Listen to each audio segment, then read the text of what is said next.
Nós estamos acompanhados aqui do senador Randolfo Rodrigues, deputado Chico Alencar, ex-deputados e dirigentes do partido, Luciana Genro, Babá, o nosso vereador de Salvador, Hilton Coelho, para dar uma coletiva sobre os últimos fatos que estão acontecendo e as mobilizações que estão mudando a cara do Brasil.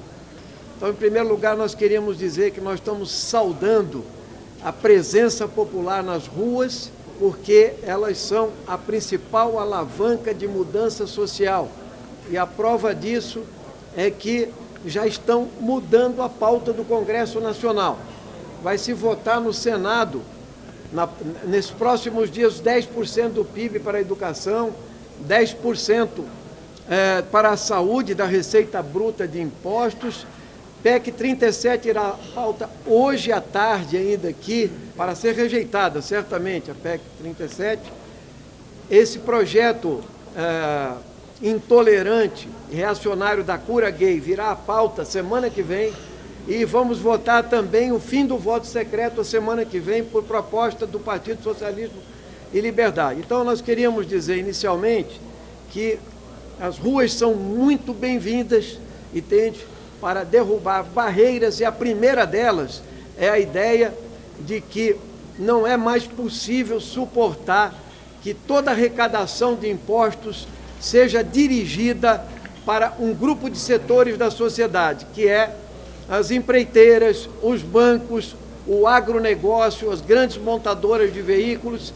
O Brasil não pode mais gastar quase metade do orçamento pagando juros, excluindo a educação pública de qualidade, a saúde pública, o transporte coletivo de massa, que foi o despertar, né, dessa questão, a habitação popular, a infraestrutura brasileira. E agora eu acho que se acorda, né, e é preciso não só isso, que o Congresso Nacional dê respostas políticas para a sociedade, que o governo federal tem se manifestado de uma forma a não responder aos verdadeiros problemas nacionais, que é fazer uma reforma política urgente, com o fim da corrupção, com financiamento público exclusivo de campanha e assim por diante. Então, nós estamos aqui começando essa coletiva com os nossos companheiros e estamos aqui à disposição. O povo fará as mudanças necessárias e, mais do que nunca, eu acho que se descobriu no país do futebol que não é possível gastar 30 bilhões com obras faraônicas e elefantes brancos enquanto se maltrata a educação e a saúde como direito cidadão e dever do Estado.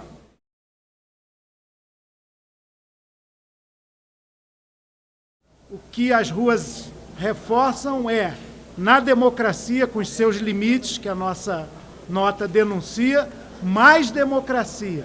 O Congresso Nacional já tem na sua pauta de projetos muitos, diversos, e não apenas nossos, evidentemente, que dialogam com esse clamor das ruas.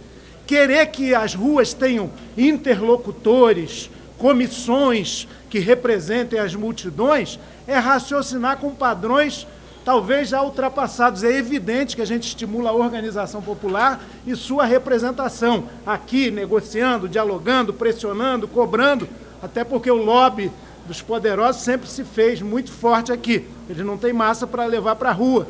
Mas, nesse tipo de manifestação, a diversidade, a miríade de pleitos é muito saudável. É claro que ali tem alhos e bugalhos, mas tem uma demanda essencial por mais democracia, por serviços públicos de qualidade e a obrigação do agente público, seja na esfera do executivo, seja no legislativo, seja no judiciário, é decodificar isso, pegar essa ganga bruta, viva, manifestante, reivindicante e traduzir em reforma política de que maneira, para desprivatizar a política, tirar os seus feudos que prevalecem aqui na composição desse Congresso, que, mantidas as regras, seriam as mesmas forças na composição de uma eventual constituinte exclusiva. Então não basta anunciar para um futuro um tipo de organismo, tem que ver como ele seria composto. Reforma política até para fazer a constituinte.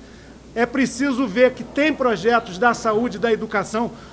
Na Comissão de Legislação Participativa tem um projeto excelente, orientado na sua confecção pelo jurista Fábio Conder Comparato, que regulamenta plebiscito e referendo. Muito bom. Está tudo aqui, ó. Não precisa inventar nada, agora precisa ouvir o clamor da praça, e eu acho que o Congresso está acordando, né? É bom isso.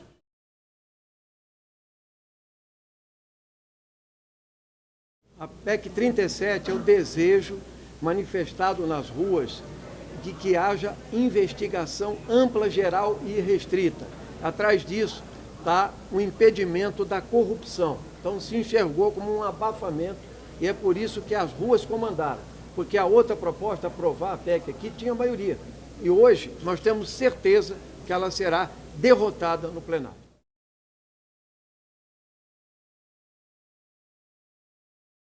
A presidente Dilma ontem se manifestou, dizendo que ouviu as vozes das ruas e, na nossa opinião, ela não conseguiu entender nada. Se ela ouviu, ela não entendeu. No momento em que ela reafirma, por exemplo, a sua política de chamada responsabilidade fiscal, ela está reafirmando a irresponsabilidade fiscal. Uma irresponsabilidade que se traduz nesse gráfico aqui, em que quase 50% do orçamento do país é destinado para pagar juros da dívida pública. A presidente Dilma também tenta demonstrar que vai apelar para a democracia direta através da convocação de um plebiscito. Um plebiscito é sempre uma medida positiva.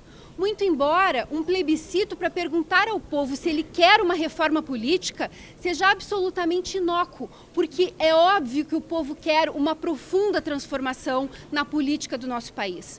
Nós gostaríamos, sim, de muitos plebiscitos nesse país, mas que se fizessem perguntas que realmente o povo quer que se faça a ele, como, por exemplo, ele aceita que 50% do orçamento continue sendo destinado para pagamento da dívida pública? Sim ou não? O povo quer responder essa pergunta no plebiscito. O imposto sobre as grandes fortunas, projeto que eu apresentei enquanto deputada e que o deputado Chico Alencar reapresentou, chegou a ser aprovado na Comissão de Constituição e Justiça e depois acabou engavetado. O povo quer saber, quer responder a essa pergunta. O imposto sobre as grandes fortunas deve ser regulamentado? Os grandes milionários desse país devem pagar mais impostos para que os trabalhadores possam pagar menos? O povo quer responder essa pergunta.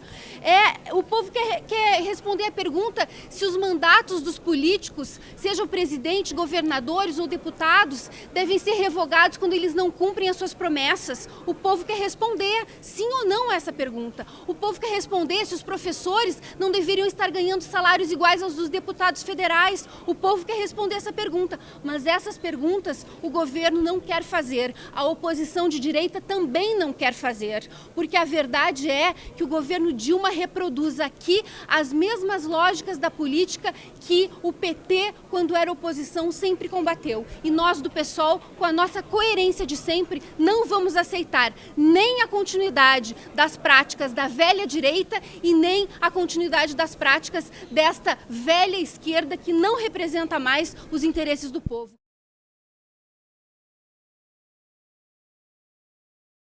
O PSOL foi o único partido que votou contra a lei da Copa. Contra o regime diferenciado de contratação, que é a maracutaia, né, das licitações fraudulentas, e também contra o protetorado da FIFA aqui no Brasil.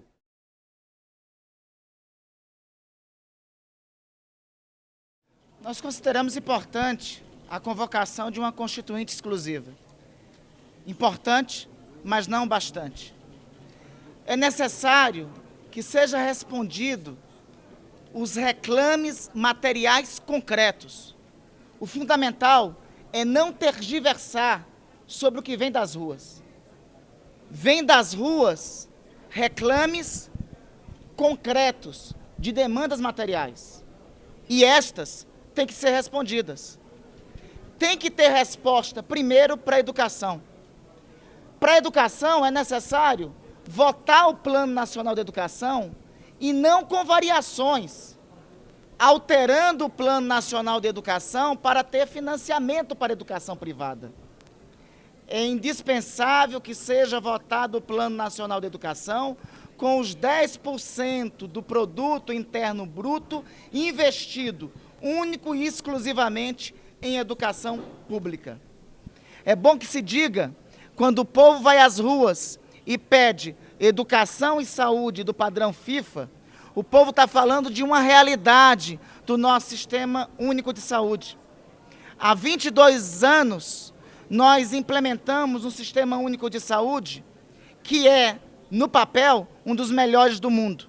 Na prática, um dos piores. Gastamos menos que Costa Rica, Argentina, Uruguai e Cuba, só para citarmos alguns países da América Latina. Não basta trazer médicos estrangeiros. Nós temos que ampliar o investimento em saúde pública. Nós temos que superar o investimento em saúde privada que existe hoje. O que está vindo das ruas não são metáforas e eufemismos, são reivindicações de propostas materiais e concretas. Por exemplo, no transporte público. Nos anos 80, o BNDES, por exemplo, financiava para que os municípios adquirissem, encampassem empresas privadas ou financiassem empresas públicas. Porque o BNDES deixou de financiar que municípios encampassem empresas públicas e, com isso, concedesse a viabilização do passe livre, da tarifa zero, como pressupõe o movimento pelo passe livre que iniciou esse ciclo de manifestações. O povo brasileiro veio às ruas porque ao longo dos últimos 15 anos, viu que ao que pese, em tese, ter tido alguma melhoria de sua qualidade de vida dentro de casa, mas de fora de casa, a sua qualidade de vida não melhorou. Não melhorou as condições de saúde, não melhorou as condições de educação e o transporte público é um caos. As respostas que o Congresso Nacional e as respostas que os governos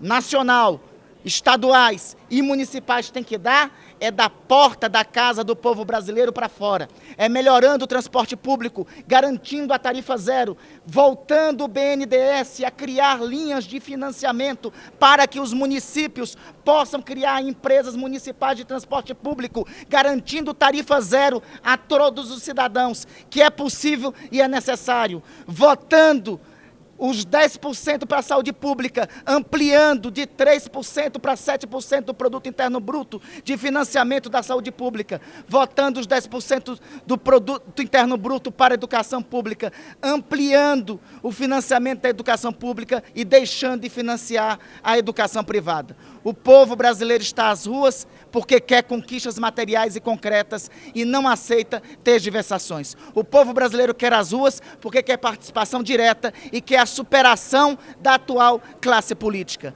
Vamos avançar, inclusive, na reforma política. Queremos não só constituinte exclusiva, queremos a atual classe política estar superada. Reforma política com a superação deste Congresso, com constituinte exclusiva e com a eleição de um novo Congresso já nas eleições de 2014.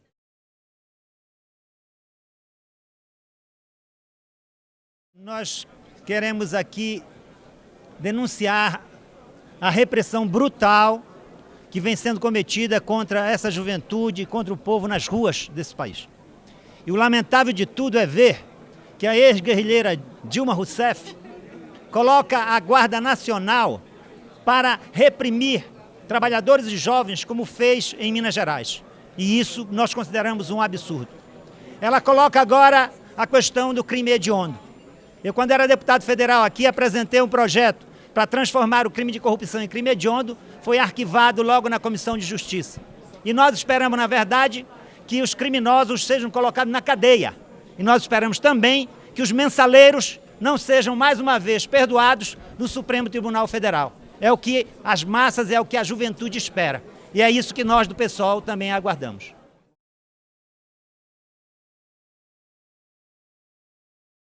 Foi chegado o momento de que o povo brasileiro disse um basta ao engodo de que o Brasil estaria no caminho certo, porque se criou muitos empregos precarizados e se aumentou o consumo.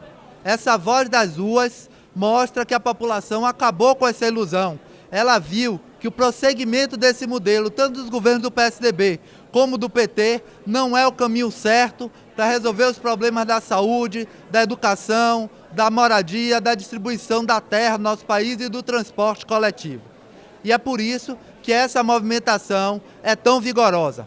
Eu quero aproveitar aqui para reforçar essa crise que está passando a saúde por uma política do próprio governo, né, reforçando aqui a bandeira contra a privatização do SUS. O governo está às portas de privatizar os hospitais universitários, que é uma espécie de espinha dorsal da saúde pública no nosso país. E isso precisa de uma contraposição e está sendo feita essa contraposição também nas ruas do país. Então, nós temos hoje uma grande movimentação, por um lado, que sinaliza que esse esquema da dívida pública tem que acabar. Não dá para continuar repassando 50% dos recursos do país para bancos, né, para os grandes especuladores. Não dá para viver num país que reprimariza a sua economia, transformando o campo num espaço de exclusão e a cidade também num espaço de uma profunda crise urbana. Queremos aqui deixar a solidariedade do Partido Socialismo e Liberdade, porque em todos os estados,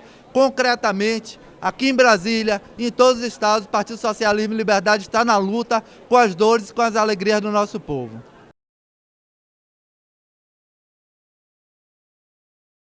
Nós somos também pela desmilitarização da polícia militar, que houve uma verdadeira violência contra a juventude brasileira, contra o povo organizado nas ruas e, inclusive, um dos motivos pelo incêndio da população para ir às ruas, inundar as ruas do nosso país.